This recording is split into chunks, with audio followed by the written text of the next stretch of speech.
Hi guys, here are some 5 creepy paranormal stories that we'll go over before we get more into more facts down the road. So let's get right to it.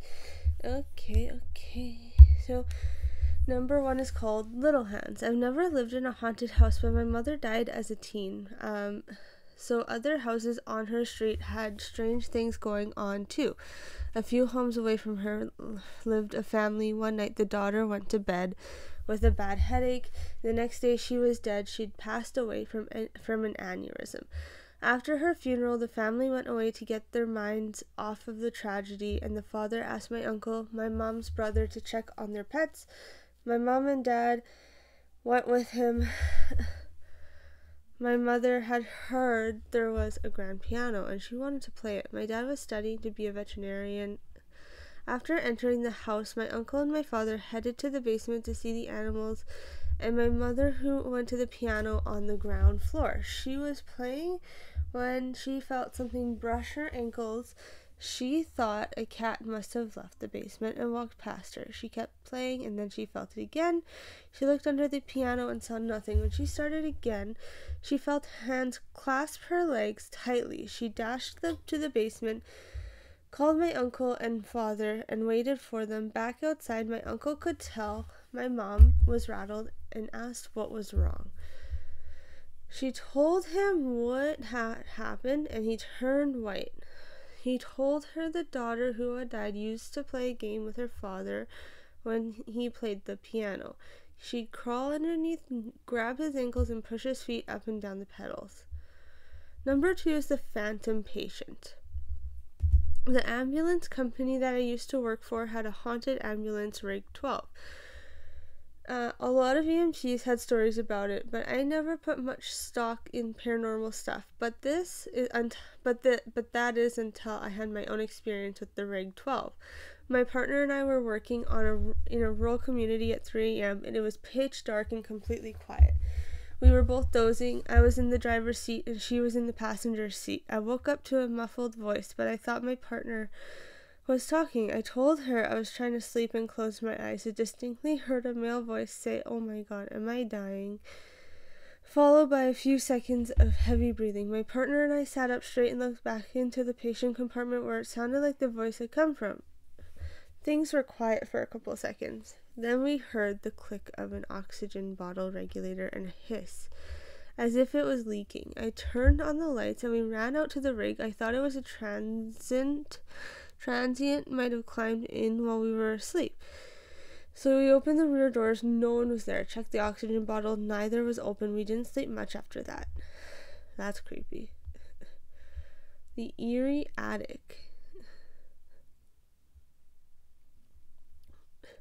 About living in a place that was obviously teeming with honest to goodness members of the spiritual world. They pointed out the irony of ghost stories that begin with the phrase, "I don't believe in ghosts," but after all, no matter how a ghost story begins, it always hinges on the notion that, come on, of course we believe in ghosts. A few years ago, I moved into a 1-bedroom apartment in Melbourne, Australia. They went to recall it was my first time living on my own. The apartment block had been built in the 1930s. I'd been there for a few months when I came home from work.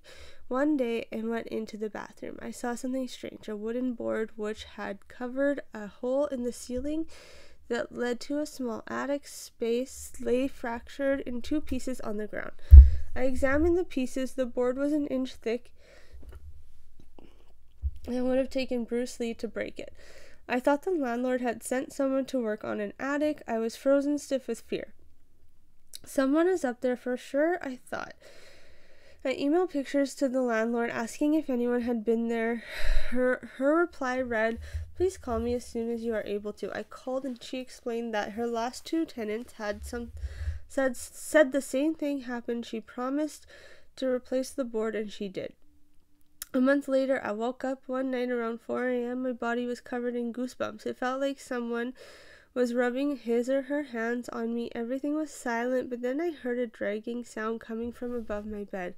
It was as if someone pulling a sack of potatoes. I froze, convinced someone was up there. There was no way an animal could make that sound. After 5 minutes, I worked up the courage to turn on the light, armed myself with a cricket bat, and walked to the bathroom. And that's when I saw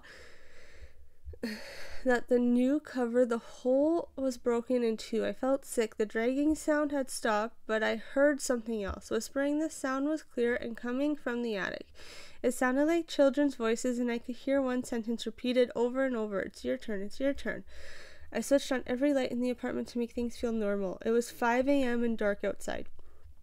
I watched TV to try to unwind. Then a fuse blew. My pet budgie Dexter, whom I kept in the kitchen, usually never made a sound at night. But he started squawking like he was being strangled. I never heard him make those sort of noises. He was screaming. I grabbed my car keys, ran out, sat in my car, and waited there until the sun came up. When I saw people walking their dogs, this comforted me enough to go back in. The front door was open, but I figured I might have forgotten to close it when I ran out. I went to the kitchen to check on Dexter, but he wasn't in his cage. I felt sick again. All my windows were closed, so I looked everywhere inside. When I walked to the bathroom, I heard splashing. Dexter was half drowned in the toilet.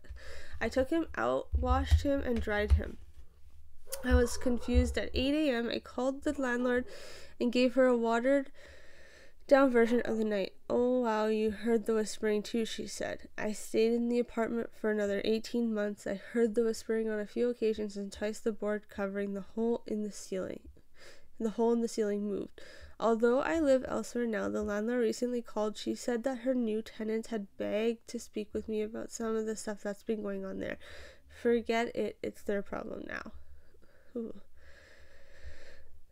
We'll do one more, because these are really fun to read. That was creepy. So let's go and do this. The boy with no eyes. One night when I was 10, I was woken up by my bedroom door opening, followed by someone sitting in my bed of a child brush. Reddit user recalls of a child brush with a very persistent ghostly apparition. I felt my leg grazed and the bed sink under a person's weight. It's just Mom, I thought, and I opened my eyes. It was not my mom. I found an eyeless boy. He had black empty sockets about my age sitting at the foot of my bed. He extended his hand, and in it was a little box. I was startled but reached out. He pulled back. I reached again, and I said, "Give it." Then I blinked, and when I reopened my eyes, he was gone, but I could still see the imprint where he sat on my bed. Fast forward 5 years, my girlfriend came over to do homework. After she finished, she took a nap while she waited for her parents. When they arrived, I tried waking her up. She opened her eyes, suddenly looking up at a corner where the wall met the ceiling. She pointed there and went back to sleep. I shook her again. She came to full consciousness, and I explained what she'd done. She looked haunted. Up on the wall, I saw a little boy with no eyes. He was there in a Spider-Man pose staring at me. I freaked out and told her my story about the same kid. Fast forward another 5 years, I was with the same girlfriend, and we had a 2-year-old. We were living in my parents' house in my old room. My daughter started waking up at the same time every night, and she'd talk after a while. I noticed she had almost the same conversation every night. I playfully asked her once whom she was talking to. She said it's a little boy. He's nice. He's lost and looking for his mommy. My daughter's nightly conversations continued until we got our own place later that year. Another creepy one. Holy. Okay, got time for one more. And that's that. The last one is the Red Lady of Huntington College. Here's a story that dates back to 1910, but almost any student at Huntington College in Montgomery, Alabama should recognize it. That's because the event that led up to it are said to have actually happened as the story goes in 1910. A young woman who was new to the school was known for her love and of the color red. Sadly, she was also known for being strange and a loner. As the first term got underway, the young woman grew increasingly isolated. Eventually, she took her life by slashing her wrist. Her body was discovered in a red gown, drenched in blood. From then on, students and faculty have been reporting sightings of a young woman dressed all in red. She's appeared all around the college's campus.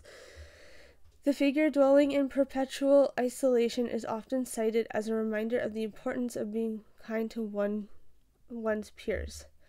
And now that you've read, so this is another creep. So that was the last one that we'll read for today. I'm gonna do a little series of this as well. And then we're gonna get right into some more facts. Just some random facts, creepy facts, fun facts, cool facts, scary facts, hilarious facts. Anything you want to see, you name it. Let me know in the comments below what you like to hear.